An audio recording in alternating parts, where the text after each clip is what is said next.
নমস্কার, the essence of শাস্ত্র চ্যানেলে আপনাদের সবাইকে স্বাগত জানাই। আমাদের সামনে একটি বিশেষ তিথি আসতে চলেছে, যেটি আমাদের কাছে অত্যন্ত গুরুত্বপূর্ণ একটি তিথি। সেই তিথিটা কি না, সেই তিথিটা হলো শিব চতুর্দশী তিথি। আপামর ভারতবাসীর কাছে এই শিব চতুর্দশী তিথি অত্যন্ত গুরুত্বপূর্ণ। প্রায় প্রত্যেকেই আমরা শিবরাত্রির ব্রত পালন করে থাকি। একটা খুব প্রচলিত ছড়া আছে, সেটি আমরা অনেকেই হয়তো জানি।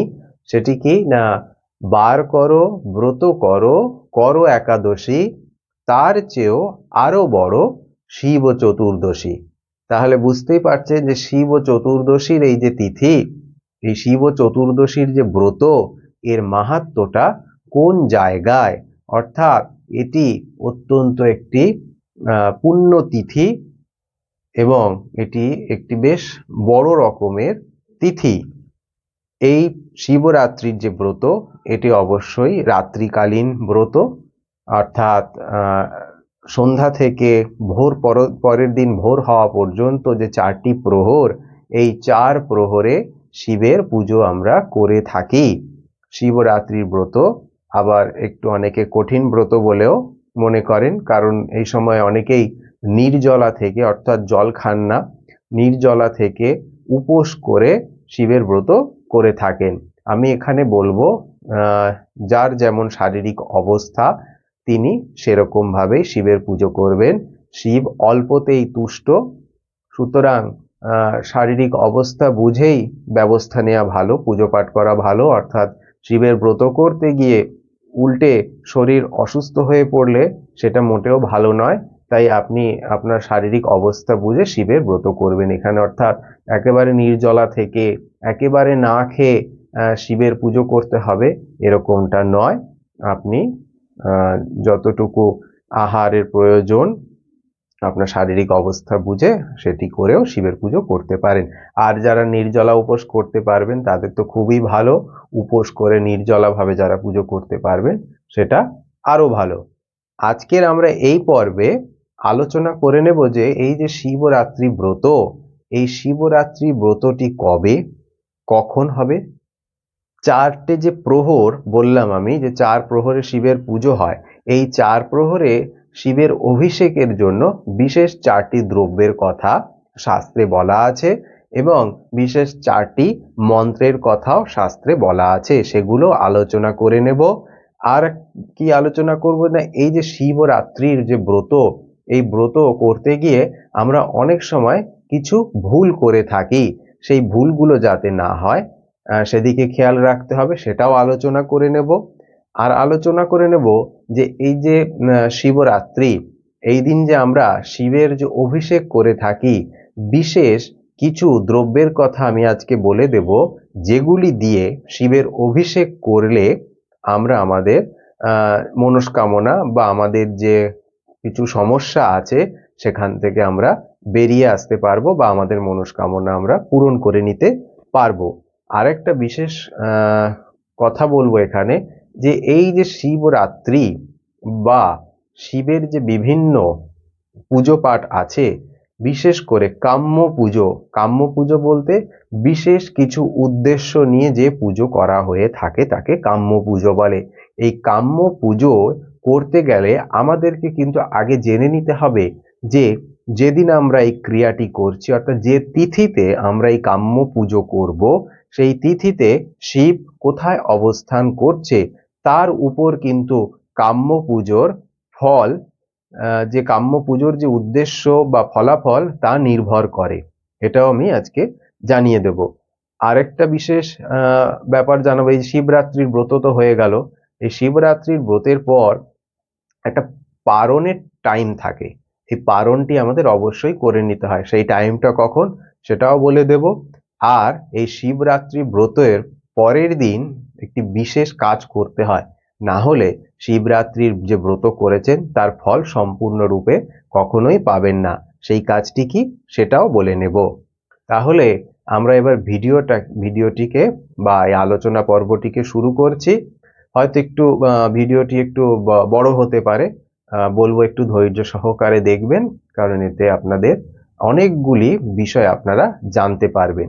দেখুন, এই যে শিবরাত্রির যে ব্রত বা শিবের যে পুজো, আমাদের বিশেষ কয়েকটি সম্প্রদায় আছে, যেমন শৈব সম্প্রদায়, বৈষ্ণব সম্প্রদায়, শাক্ত সম্প্রদায়, সৌর সম্প্রদায়, গাণপত্য সম্প্রদায়, এরকম সম্প্রদায় আছে।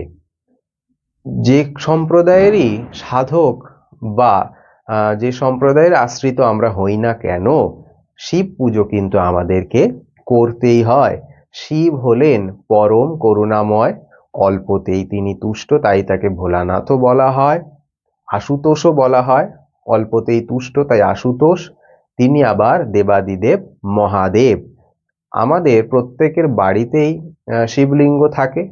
কারোর বাড়িতে প্রস্তর নির্মিত মানে পাথরের শিবলিঙ্গ, কারোর সোনার থাকতে পারে, কারোর রূপোর থাকতে পারে, কারোর বাড়িতে পারদের থাকতে পারে, কারোর বাড়িতে কাংস নির্মিত অর্থাৎ কাঁসা দ্বারা, কাঁসা যে বাসন হয় সেই কাঁসা দ্বারা নির্মিত শিবলিঙ্গ থাকতে পারে। এরকম নানা রকম শিবলিঙ্গে কিন্তু শিবের পুজো হয়ে থাকে। তবে যার কাছে যেরকমই শিবলিঙ্গ থাকুক না কেন, তিনি তাতে শিবরাত্রির ব্রত অবশ্যই বা শিবরাত্রির দিন যে শিব পুজো সেটা অবশ্যই কিন্তু করে নেবেন। এবার বলি, যার বাড়িতে ধরুন কোনো শিবলিঙ্গই নেই, তিনি কি করবেন? তিনি পার্থিব শিবলিঙ্গ অর্থাৎ গঙ্গা মাটি দ্বারা শিবলিঙ্গ প্রস্তুত করেও শিবের পুজো কিন্তু করতে পারবেন। এছাড়া যে কোনো মন্দিরে গিয়ে, যে কোনো শিব মন্দিরে গিয়ে আপনারা এই শিবরাত্রির ব্রত কিন্তু পালন করে নিতে পারেন।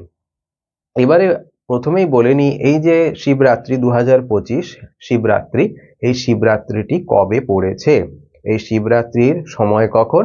এই শিবরাত্রির সময় হলো 26শে ফেব্রুয়ারি 9:42 AM, মানে সকাল 9:42 থেকে চতুর্দশী তিথি শুরু হয়ে যাচ্ছে, এবং সেই চতুর্দশী তিথি থাকছে 27শে ফেব্রুয়ারি সকাল 8:31 পর্যন্ত।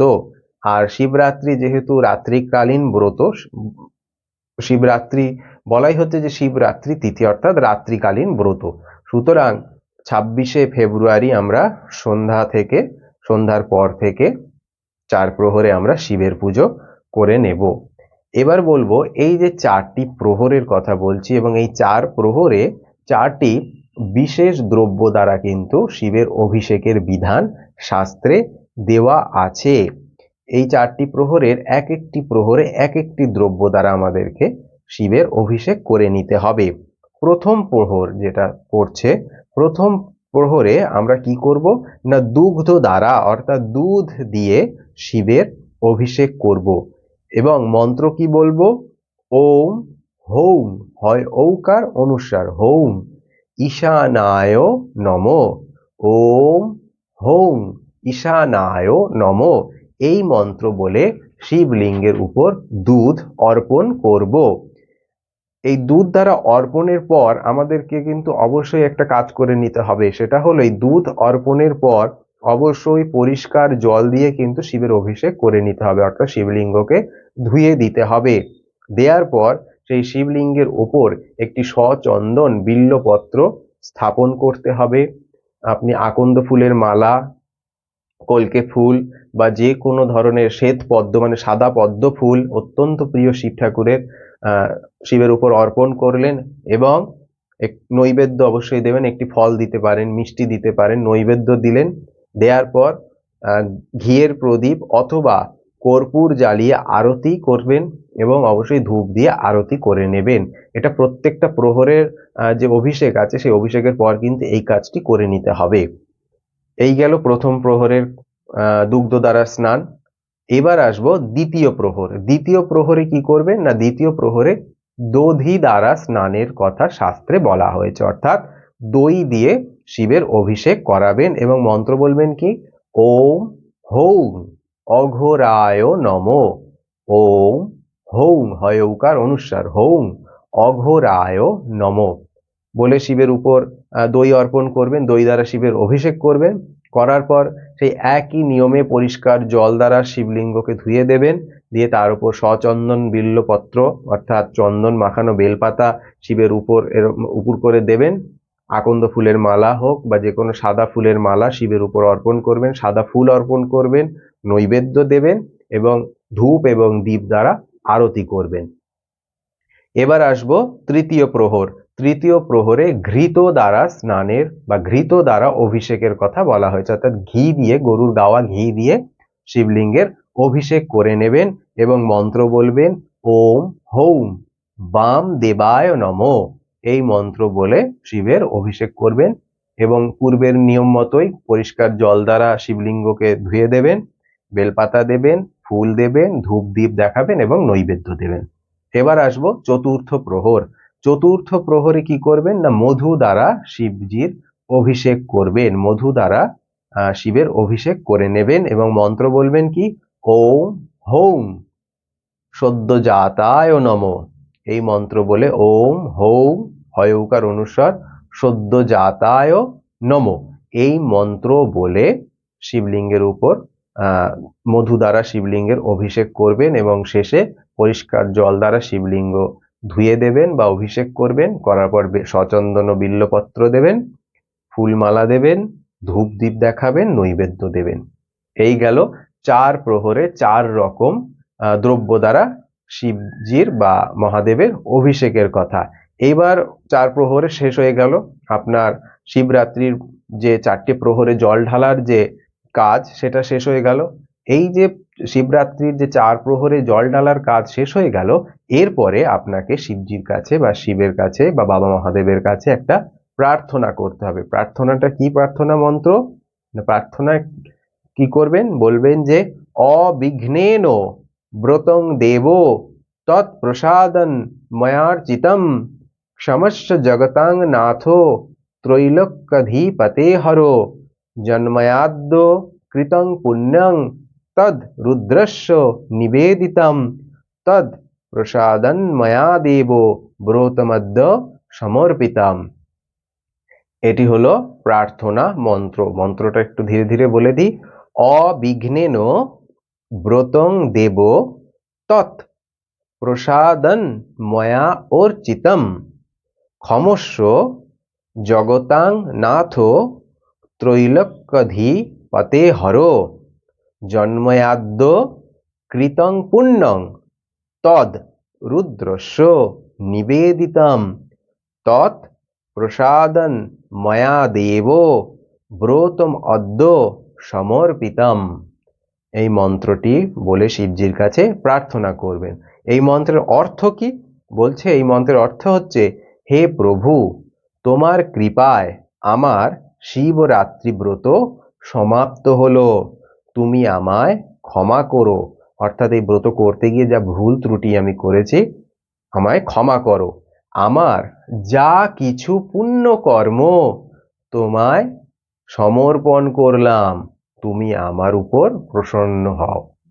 এবার আপনি ভাবতে পারেন যে আমি পুণ্য করলাম তা শিবজিকে দিয়ে দেব? অবশ্যই নিজেকে সম্পূর্ণরূপে তার কাছে সমর্পণ করুন। আপনার ভালো মন্দ তিনি বুঝে নেবেন, আপনাকে চিন্তা করার কোনো প্রয়োজন নেই। আমিত্বকে নাশ করে ভগবানকে ডাকুন, ঈশ্বর ঠিক সাহায্য করবে। এই গেল আমাদের চার প্রহরে পুজোর বিধান, যা শাস্ত্রে দেওয়া আছে তা আমি বললাম। এবার আমি বলি শিব পুজোয় শিবরাত্রির দিন পুজো করার ক্ষেত্রে বিশেষ কয়েকটি দিকে আমাদেরকে কিন্তু নজর রাখতে হবে। এই ভুলগুলো কিন্তু একেবারেই করা যাবে না। সেটা হলো যে শিবরাত্রিতে যে শিবরাত্রির ব্রত বা শিব পুজোর উপকরণের মধ্যে অত্যন্ত গুরুত্বপূর্ণ হলো বেলপাতা। এই বেলপাতা অবশ্যই পরিষ্কার পরিচ্ছন্ন নিয়ে নেবেন এদিনকে।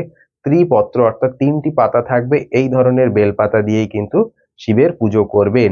এবং শিবলিঙ্গের উপর যে বেলপাতা আপনারা চাপা দেন সেটাকে কিন্তু সজল হতে হবে, অর্থাৎ জলে ভিজিয়ে নেবেন, নিয়ে তারপর শিবলিঙ্গের উপর স্থাপন করবেন। এটা শাস্ত্রের বিধান। এবার বলি শিবলিঙ্গের উপরে কখনোই যে বেলপাতা দিচ্ছি সেই বেলপাতা যেন ফল শূন্য গাছের না হয়, অর্থাৎ যে গাছে ফল হয় না সেই গাছের পাতা দেয়া কিন্তু চলবে না। তবে একটা জিনিস হচ্ছে যে বেলপাতা তো আমরা বাজার থেকে কিনে আনি, ফুলওয়ালার কাছ থেকে কিনে আনি। আমাদের এখানে জানা সম্ভব নয় যে ফুলওয়ালা যে বেলপাতাগুলো এনেছে সেই গাছে ফল হয় কি হয় না। এখানে আবার অবশ্য আমাদের কিছু করার নেই। যে বেলপাতা আপনি নিজে তুলে আনবেন, অর্থাৎ আপনি নিজে কোনো গাছ থেকে পেড়ে আনবেন, সেক্ষেত্রে কিন্তু একটু দেখে নেবেন যে সেই গাছে ফল হয় কি হয় না। এবার একটা কথা বলি, এই যে বেলপাতা অনেক সময় আমরা কি করি, সকালবেলা মর্নিং ওয়াকে বেরোই, হাঁটতে বেরোই, বেরিয়ে কোনো গাছ থেকে বেলপাতা তুলে নিয়ে চলে এলাম বা কোনো গাছ থেকে ফুল তুলে নিয়ে চলে এলাম, অর্থাৎ যার বাড়ির গাছ তাকে না বলে নিয়ে আসা, তো না বলে নিয়ে আসা মানে সেটা চুরি করাই বোঝায়। শাস্ত্রে এই ধরনের জিনিস দিয়ে পুজো করতে না করেছে, অর্থাৎ চুরি করে আনা বেলপাতা, চুরি করে আনা ফুল, চুরি করে আনা ফল, তা দিয়ে কখনোই কিন্তু পুজো করা যাবে না। শাস্ত্রে সম্পূর্ণরূপে নিষেধ করা আছে। আপনার যদি মনে হয় যে আপনি কোনো গাছ থেকে বেলপাতা নিয়ে এসে শিবের পুজো করবেন, বা আপনার বাড়িতে যে বেল গাছটি আছে তার থেকে পাতা তুলে নিয়ে আপনি শিব পুজো করবেন, তাহলেও কিন্তু এর একটি বিশেষ বিধান আছে। সেই বিধানটি কি, যে ধরুন শিবরাত্রির দিন আপনি শিবের পুজো করবেন, তার জন্য আপনি আপনার গাছ থেকে পাতা তুলবেন, তাহলে আপনাকে কি করতে হবে, আগের দিন সেই যে বেলগাছটি আছে আপনার বাড়িরই হোক বা যেখানে জায়গারই হোক না কেন, সেখানে গিয়ে সেই বেলগাছকে আগে নিমন্ত্রণ করে আসতে হয়। অর্থাৎ সেখানে বেলগাছের কাছে যাবেন, গিয়ে তার গোড়ায় বসে ধূপ দীপ জল বাতাসা দেবেন, দিয়ে তার কাছে প্রার্থনা করবেন যে হে বিল্ল বৃক্ষ বা হে বেলগাছ, খুব সহজ সরল ভাবে আপনি আপনার মতন প্রার্থনা করবেন যে অমুক দিন আমি শিব পুজো করব, সেই শিব পুজোর জন্য আপনার গাছের আমি কয়েকটি পাতা চয়ন করব বা পাতা নেব, আপনি আমাকে সাহায্য করুন, এই বলে নিমন্ত্রণ করে আসবেন এবং পরের দিন গিয়ে নমস্কার করে আবার পুনরায় প্রার্থনা করে সেই বেলপাতা তুলে এনে তারপর পুজো করবেন। আমি গাছের কাছে গেলাম, গাছে উঠে গেলাম, মটমট করে কয়েকটা পাতা পেড়ে নিলাম, নিয়ে এসে শিব পুজো করে নিলাম, ফল পাবেন না। প্রত্যেকটি জিনিসের কিছু শাস্ত্রীয় বিধান আছে। এই জন্যই আমরা কেউ পুজোয় তাড়াতাড়ি ফল পায়, আর কেউ পুজোটা শুধু পুজোই হয়, ফল লাভ কিছু হয় না। এই জিনিসগুলো একটুখানি কিন্তু খেয়াল রাখবেন। এবারে বলবো যে শিব পুজোয় দুর্বার ব্যবহার আছে, অর্ঘ্য দিতে হয়, দুর্বার ব্যবহার আছে। অনেকেই কি করেন, দুর্বার গর্ভ মোচন করে দেন। এটা যারা গৃহস্থ আছেন তারা এই কাজটি কিন্তু করবেন না, অর্থাৎ গর্ভ মোচন করা দুর্বা দেবেন না, এতে দারিদ্রতা আসে, এটা শাস্ত্রের কথা। আরেকটা জিনিস মাথায় রাখবেন যে রবিবার দিন কখনোই দুর্বা তুলবেন না, রবিবার দিন কখনোই দুর্বা তুলবেন না, এবং যারা গৃহস্থ আছেন তারা দুর্বার গর্ভ মোচন করবেন না। এবারে বলি যে আমাদের বাড়িতে, আমাদের প্রত্যেকের বাড়িতেই শিবলিঙ্গ থাকে। যাদের বাড়িতে শিবলিঙ্গ আছে, যাদের বাড়িতে বিশেষ করে অনেকের বাড়িতে দেখা গেছে দুটি শিবলিঙ্গ রেখে দিয়েছেন, দুটি শিবলিঙ্গ রাখলে কিন্তু আলাদা আলাদা ভাবে পুজো করতে হবে।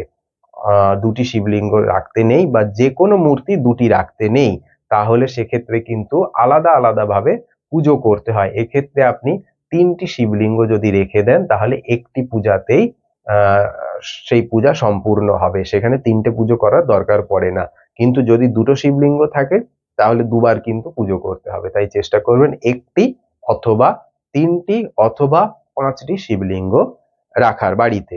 বিশেষ করে একটি রাখাই ভালো, না হলে তিনটি রাখতে পারেন। আরেকটা জিনিস, আমরা অনেকেই বাড়িতে শ্বেত পাথরের শিবলিঙ্গ স্থাপন করি। যারা গৃহী মানুষ আছেন তাদেরকে বলবো কখনোই বাড়িতে শ্বেত পাথরের শিবলিঙ্গে পুজো করবেন না। এটা সংসারের পক্ষে, যারা সংসারী মানুষ আছেন তাদের পক্ষে এটা কিন্তু উচিত নয়। আপনারা যে কালো পাথরের শিবলিঙ্গ হয় তা ব্যবহার করতে পারেন, বা পারদের শিবলিঙ্গ ব্যবহার করতে পারেন, বা কাংস নির্মিত শিবলিঙ্গ ব্যবহার করতে পারেন, নর্মদেশ্বর লিঙ্গ ব্যবহার করতে পারেন, বানলিঙ্গ ব্যবহার করতে পারেন, তারপরে রূপ নির্মিত, যাদের সামর্থ্য আছে রূপ দ্বারা নির্মিত শিবলিঙ্গ, সোনা দ্বারা নির্মিত শিবলিঙ্গ, মণিমাণিক্য দ্বারা নির্মিত শিবলিঙ্গ, নবরত্ন দ্বারা নির্মিত শিবলিঙ্গ, এগুলো কিন্তু আপনারা বাড়িতে পুজো করতে পারে, স্থাপন করতে পারেন।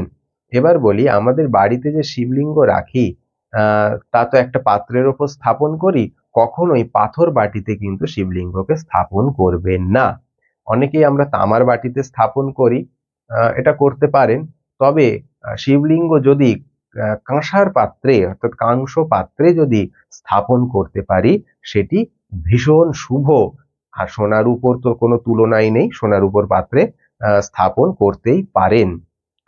আর বলবো কি যে আমরা কি আমরা আগেই বলেছি অনেকেই আমরা এই দিনকে কি করি যে পার্থিব শিবলিঙ্গ স্থাপন করে শিবের পুজো করে থাকি।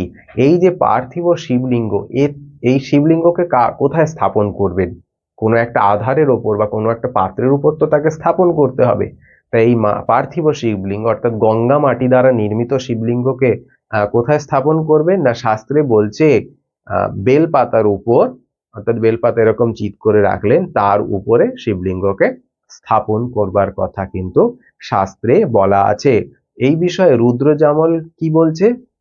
বলছে কেশ কঙ্কর কীটাদি স্থিতে দুঃখং যত ভবেত তদ্দোষ উপশান্তর্থং মালুরে স্থাপয়ত শিবম।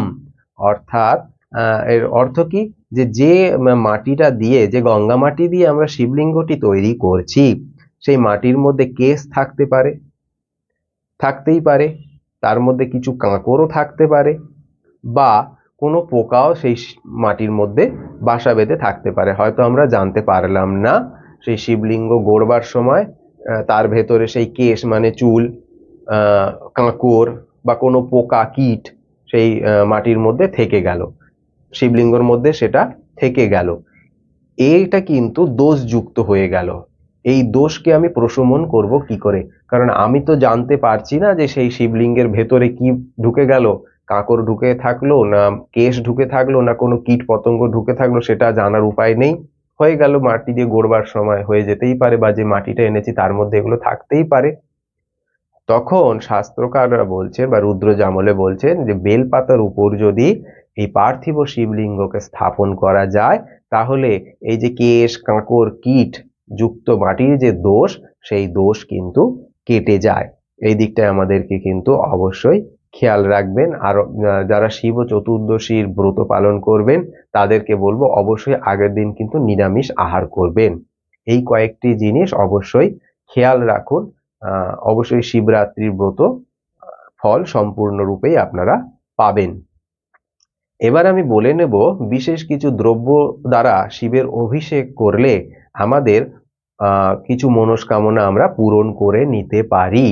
আমরা যে 4 প্রহরে যে শিবলিঙ্গের যে অভিষেকের কথা বলেছি, এর বাইরে গিয়েও বিশেষ কিছু দ্রব্য আছে, সেই দ্রব্য দ্বারা শিবলিঙ্গের অভিষেক করে নিলে বা শিবের অভিষেক করে নিলে আমরা আমাদের মনোবাঞ্ছিত ফল বা আমাদের কিছু উদ্দেশ্য সেটিকে সফল করে নিতে পারবো। আমি একটি একটি করে বলছি, আপনারা একটু মন দিয়ে শুনবেন। একটা ঘটিতে জল নিয়ে নেবেন, তামার পাত্র রূপোর পাত্র হলে ভালো হয়। তামার পাত্রতে জল নিয়ে নেবেন, তার মধ্যে সাদা পদ্ম ফুলের পাপড়ি আর অভ্রের গুঁড়ো মিশিয়ে দেবেন, দিয়ে তা দিয়ে শিবজির উপর অভিষেক করবেন। আর এই অভিষেকের করার পর কিন্তু ওই প্রত্যেকটি অভিষেকের পরেই পরিষ্কার জল দ্বারা কিন্তু শিবলিঙ্গ ধুয়ে দিতে হবে। এটা কিন্তু একদম নির্দিষ্ট নিয়ম, প্রত্যেকটা অভিষেকের ক্ষেত্রেই এটা করবেন, আমি এটার বারবার বলছি না। তামার ঘটির মধ্যে জল নেবেন, তার মধ্যে সাদা পদ্ম ফুলের পাপড়ি নেবেন, কিছুটা অভ্র মিশিয়ে দেবেন, দিয়ে তা দিয়ে শিবলিঙ্গের অভিষেক করবেন। এর ফলে কি হবে না, আপনাদের বা আমাদের অর্থ প্রাপ্তি ঘটবে, মা লক্ষ্মীর আশীর্বাদ পাবেন। এবার বলবো দ্বিতীয় অভিষেক কি করবেন না, জলের মধ্যে সাদা চন্দন বেটে সেই সাদা চন্দন বাটা ঘটির জলে মিশিয়ে দেবেন, দিয়ে তা দিয়ে শিবজির অভিষেক করুন। সামাজিক সহযোগিতা পাবেন। অনেক সময় আমরা বিভিন্ন সমাজের মধ্যে বিভিন্ন অসহযোগিতার সম্মুখীন হই। এই সামাজিক সহযোগিতা পাওয়ার জন্য সাদা চন্দন বাটা জলে গুলে তা দিয়ে শিবজির অভিষেক করুন। এরপর বলবো যে জলের মধ্যে আতপ চালের গুঁড়ো এবং ঘি মিশিয়ে নিন এবং তা দিয়ে অভিষেক করুন, শিবজির অভিষেক করুন, বিদ্যা লাভ হবে। অবশ্যই স্টুডেন্টদেরকে বলবো বা যারা গার্জেন আছে তাদেরকে বলবো এই ক্রিয়াটি অবশ্যই করে নেবেন। কাঁচা হলুদের রস, সাদা চন্দন বাটা জলের মধ্যে মিশিয়ে নিয়ে শিবলিঙ্গের অভিষেক করুন বা শিবজির উপর অভিষেক করুন, এতে করে উচ্চ শিক্ষায় সাফল্য লাভ হয়।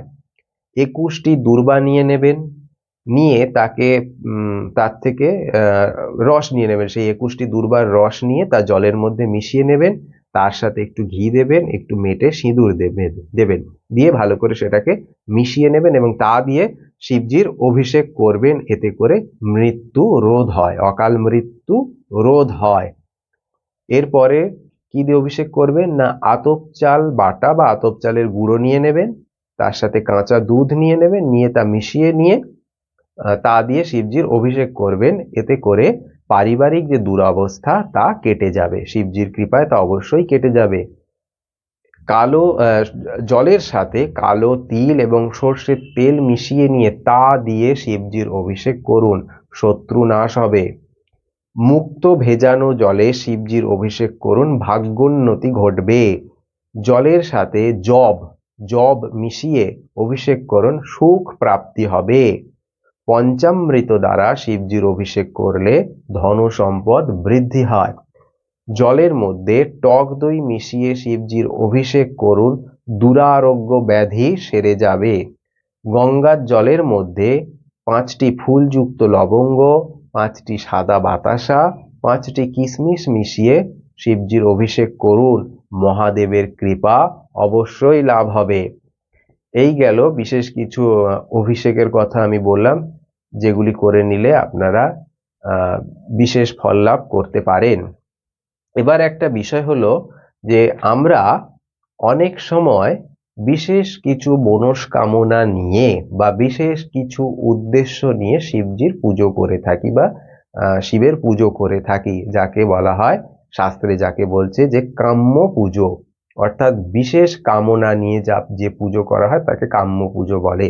হয়তো দেখা গেল যে কারোর অকাল মৃত্যু যোগ আছে, সেক্ষেত্রে মহামৃত্যুঞ্জয় শিবের পুজো পাঠ হবে, বা কোনো গ্রহ দোষ কাটাতে হয়তো কোনো শিবজির পুজো হচ্ছে, বা বিবাহের বাধা কাটাবার জন্য শিবজির পুজো করছেন।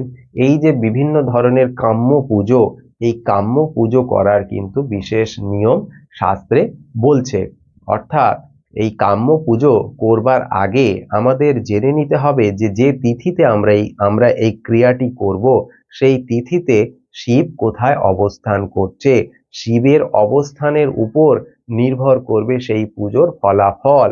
অর্থাৎ সেই যে কাম্য পুজো আপনি করছেন, সেই কাম্য পুজোয় আপনি সম্পূর্ণ ফল পাবেন, না সেই কাম্য পুজো যেটা করছেন সেটা সফল হবে না, তা কিন্তু নির্ভর করে শিবজির বিভিন্ন জায়গায় অবস্থানের উপর। এ ব্যাপারে তন্ত্রে বিশেষ একটি সূত্রের কথা বলছে। সেই সূত্রটি কি?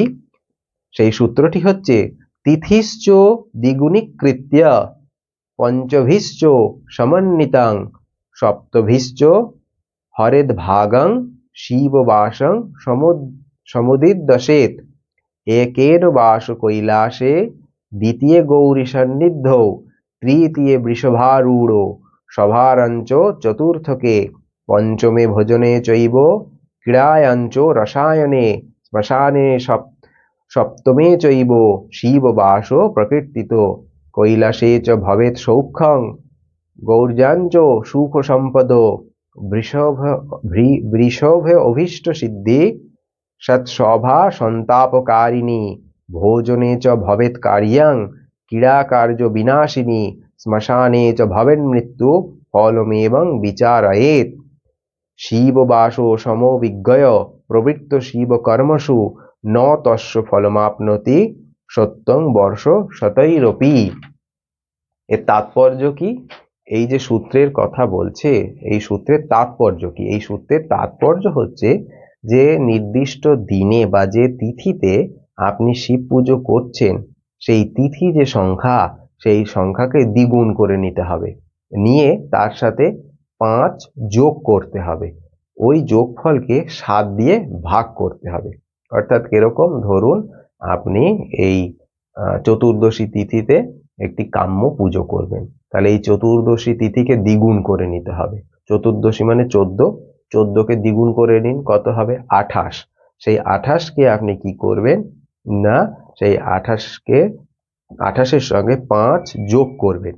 5 যোগ করার পর যে যোগফল হলো সেই যোগফলকে 7 দিয়ে ভাগ করতে হবে এবং যে ভাগশেষ থাকবে সেই ভাগশেষ দেখে আপনাকে নিরূপণ করতে হবে যে শিব সেই দিন কোথায় অবস্থান করছে।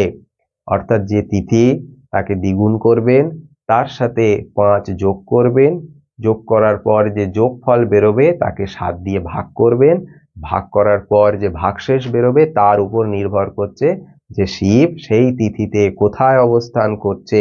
এবার ভাগশেষগুলো বলে দিই যে কোন ভাগশেষ থাকলে শিব কোথায় অবস্থান করছে। ভাগশেষ যদি 1 হয় তাহলে জানবেন শিব সেই দিন কৈলাসে অবস্থান করছে। ভাগশেষ যদি 2 হয় তাহলে শিব গৌরীর সাথে আছেন। ভাগশেষ যদি 3 হয় তাহলে শিব বৃষভারূঢ় অর্থাৎ বৃষের উপর অভিষ্ঠ। ভাগশেষ যদি 4 হয় তাহলে তিনি সভার মধ্যে আছেন। ভাগশেষ যদি 5 হয় তাহলে তিনি ভোজন করছেন। ভাগশেষ যদি 6 হয় তাহলে তিনি ক্রীড়ারত অবস্থায় আছেন। ভাগশেষ যদি 7 বা 0 হয় তাহলে তিনি শ্মশানে অবস্থান করছেন। তা এই যে ভাগশেষগুলো বললাম এবং বিভিন্ন জায়গায় অবস্থান বললাম, এর ফলাফল কি? শিব যখন কৈলাসে থাকবে তখন যদি আপনি কোনো কাম্য পুজো করেন তাহলে তা সুখবর্ধক হয়, অর্থাৎ তা সুফল হবে বা তার রেজাল্ট 100% পাবেন। শিব যখন গৌরীর সাথে আছে তখন যদি আপনি কোনো কাম্য পুজো করেন তাহলে তা সুখ আর সম্পদ বৃদ্ধি করে। যখন শিব বৃষভারূঢ় অবস্থায় আছে অর্থাৎ বৃষের উপর বসে আছে তখন যদি আপনি কোনো কার্য করেন, কাম্য পুজো করেন তাহলে আপনার অভীষ্ট অবশ্যই সিদ্ধ হবে। কিন্তু শিব যখন সভায় থাকবে আর তখন যদি আপনি কোনো কার্য করেন তাহলে তা কিন্তু ভালো হবে না, সন্তাপ বৃদ্ধি হবে অর্থাৎ আপনার হিতে বিপরীত হয়ে যাবে, অর্থাৎ আপনারই বিপদ হবে, আপনার জীবনে কোনো সন্তাপ নেমে আসবে। ভোজনের সময় যদি শিব যখন ভোজন করছে ওই তিথি যোগ করে ভাগশেষ দেখে বুঝে নিতে হবে যে শিব যদি সেই সময় ভোজনে থাকে, সেই তিথিতে শিব যদি ভোজনে থাকে তাহলে আপনি যদি কোনো কাম্য পুজো করেন তাহলে সেই পুজো কিন্তু সিদ্ধি লাভ করবে। যখন ক্রিয়ারত অবস্থায় থাকবে ক্রীড়াকালে তখন কাজ করলে সেই কার্যহানি হবে, সেই কাজ ফল লাভ করবে না বা সেই কাজ সাকসেস পাবে না।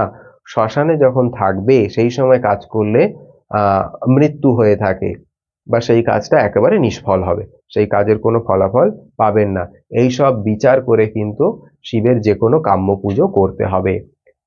গ্রহদোষ আছে বলেই যে কোনো দিন শিবের পুজো করে নিলাম গ্রহদোষ কেটে যাবে এটা কিন্তু কখনোই নয়। বিচার বিশ্লেষণ করে তারপর এগোনোই বুদ্ধিমানের কাজ হবে, কারণ এই সব ক্রিয়া করতে গেলে অনেক খরচপাতি হয়। তাই চেষ্টা করবেন একটু বুঝে শুনে কাজ করবার, যাতে আপনার অর্থের অপচয় না হয়। এবারে আমরা এই যে শিবরাত্রির ব্রত করলাম এর একটি কিন্তু নির্দিষ্ট পারণ থাকে। এই পারণের মধ্য দিয়ে আমাদের এই শিবরাত্রির ব্রত সমাপ্ত হয় এবং শিবরাত্রির ব্রতের যে ফল তা লাভ করা যায়। এই যে পারণ ব্যাপারটি এটি কিন্তু আমরা অনেকেই জানি না। দেখবেন খেয়াল করে যারা একাদশী ব্রত করে তারা পরের দিন একটা পারণ করে থাকে, অর্থাৎ নির্দিষ্ট একটা টাইমে স্নান করে জগন্নাথ দেবের প্রসাদ গ্রহণের মধ্য দিয়ে একাদশী ব্রত ভঙ্গ করে এবং সেই ব্রতের সম্পূর্ণ ফল তারা লাভ করে। ঠিক সেরকমই শিবরাত্রির এই যে ব্রত, এই ব্রতেরও একটা কিন্তু পারণের টাইম আছে। সেই টাইমটা কখন না, সেই টাইমটি হচ্ছে 27শে ফেব্রুয়ারি 2025 বৃহস্পতিবার দিন সকাল 8:31 পর থেকে 9:56 মধ্যে, অর্থাৎ সকাল 8:31 থেকে সকাল 9:56 মধ্যে কি করতে হবে না ওই একই নিয়ম, স্নান সেরে নেবেন, নিয়ে আপনার ঠাকুর ঘরে বা মন্দিরে যেখানেই আপনি শিবরাত্রির ব্রতটি করেছেন সেখানে উপস্থিত হবেন, হয়ে শিবজির কাছে একটি বিশেষ মন্ত্র আছে সেই মন্ত্রে তার কাছে প্রার্থনা করবেন। মন্ত্রটি বলে দিচ্ছি: সংসার ক্লেশ দগ্ধস্য ব্রতের নানেন শঙ্কর প্রসীদ সমুখনাথ জ্ঞান দৃষ্টি প্রদো ভব। এই মন্ত্র পাঠ করে বা প্রার্থনা করবেন, এই মন্ত্র পাঠ করে শিবজির কাছে প্রার্থনা করবেন এবং প্রসাদ গ্রহণের মধ্য দিয়ে এই ব্রত সমাপ্ত করবেন, অর্থাৎ পারণ করে নেবেন। না হলে কিন্তু এই শিবরাত্রিরে যে এত কষ্ট করে শিবরাত্রি করলেন সেই ফল কিন্তু অন্য কেউ হরণ করে নেবে, সেই ফল কিন্তু আপনার আর পাওয়া হবে না। তাই যে কোনো ব্রতেরই একটি কিন্তু পারণ থাকে, এই পারণটি অবশ্যই করে নেবেন। সে এই স্নান সেরে শিবজির কাছে এই মন্ত্র পাঠ করে প্রার্থনা করার পর আপনি প্রসাদ গ্রহণ করবেন। শিবজির প্রসাদ গ্রহণ করতে পারেন, বা আপনার বাড়িতে যদি পুরীর জগন্নাথ দেবের মন্দিরের যে ওই একটি ভোগ পাওয়া যায়, সেটা যদি আপনার বাড়িতে থাকে, তা গ্রহণ করে জল খেয়ে আপনি এই ব্রত সমাপ্ত করবেন। এটা কিন্তু অবশ্যই করে নেবেন। এবার বলি, এই তো আমরা শিবরাত্রির ব্রত করে নিলাম, বেশ উপোস টুপোস করে ভালো করে শিবরাত্রির ব্রত পালন করলাম, শিবজির অভিষেক করলাম। কিন্তু এই শিবরাত্রির পরের দিন যে কাজটি আমরা কেউই করি না, এর ফলে কিন্তু শিবজির কৃপা একেবারেই পাওয়া যায় না। সেই কাজটি কি, যে শিবরাত্রি কবে হয়? চতুর্দশীর দিন। আর চতুর্দশীর পরের দিন কি থাকে? অমাবস্যা তিথি। এই অমাবস্যা তিথিতে কার পুজো হয়? শক্তির পুজো হয়। শিবের যে শক্তি, আদ্যা শক্তি মহামায়া, তার পুজো হয়ে থাকে। আমরা কেউই এটা করি না। এটা আমরা সব থেকে ভুল কাজ করি। তাই যারা যারা শিবরাত্রির ব্রত করছেন তাদেরকে বলবো, অবশ্যই পরের দিন অর্থাৎ অমাবস্যার দিন যে কোনো কালী মন্দিরে চলে যান, দুর্গা মন্দিরে চলে যান, অন্নপূর্ণা মন্দিরে চলে যান, অর্থাৎ যে কোনো শক্তি মন্দিরে চলে যান, গিয়ে সেখানে মায়ের পুজো পাঠ আরাধনা করুন।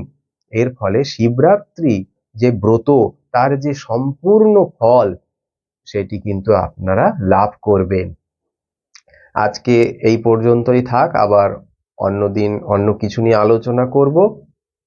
শিবরাত্রির ব্রত সবাই ভালো করে উদযাপন করুন। অবশ্যই যেগুলি বললাম এগুলি করে নেওয়ার চেষ্টা করবেন। বিশেষ করে এত কষ্ট করে ব্রত করছেন, এই ব্রত শেষের পারণটি এবং অমাবস্যা যে তিথি, সেই দিন মা কালীর পুজো, তো শক্তি পুজো, এটি অবশ্যই করবেন। তাহলে আপনাদের যেই কষ্ট, সেই কষ্ট সার্থক হবে। এই কষ্টের যে ফল, শিবজির যে কৃপা, সেটা আপনারা সম্পূর্ণরূপে পাবেন। আজকে এই পর্যন্ত। ভিডিওটি যদি উপকারে আসে তাহলে অবশ্যই ভিডিওটিকে শেয়ার করবেন, আর যারা নতুন দেখছেন তাদেরকে বলবো চ্যানেলটিকে সাবস্ক্রাইব করার জন্য। নমস্কার।